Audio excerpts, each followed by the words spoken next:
This is Unit 4, Week 1, sort of Question 0, all of these reformers that I'm trying to cover. These are education movement.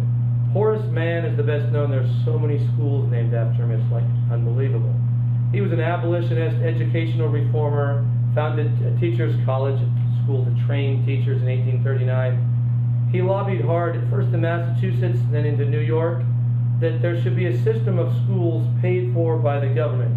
He fought for all kinds of these reforms and education as a right, and eventually was able to support a doubling of the amount of money allocated to schools, supported increasing teacher salaries.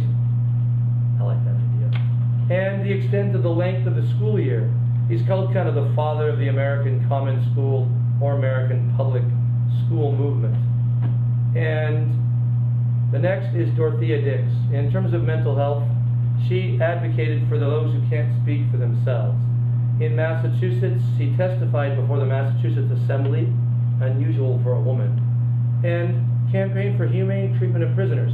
Mentally ill were locked up in cribs, pens, cages, and she began a movement that more and more states opened asylums or institutions to treat those with mental illness as patients rather than as criminals. She was also a supervisor of nurses during the Civil War. And finally, temperance, another social movement.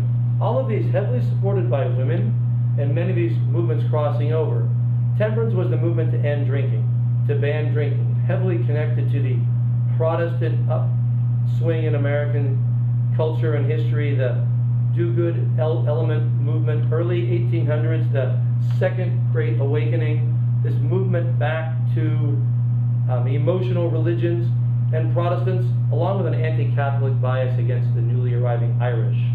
But there were a number of reformers. Lyman Beecher was a minister, father of Harriet Beecher Stowe, who's going to write Uncle Tom's Cabin, advocated banning drinking. The state of Maine banned drinking, and Carrie Nations, probably the best-known reformer, who actually took her axe and would break into bars in the Midwest and smash up the glasses with a physical manifestation protest of her anger against the immoral element of drinking.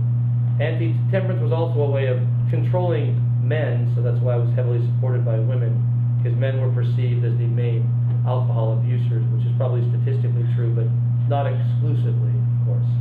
And that's it on these reform movements from some guy in an aloha print shirt.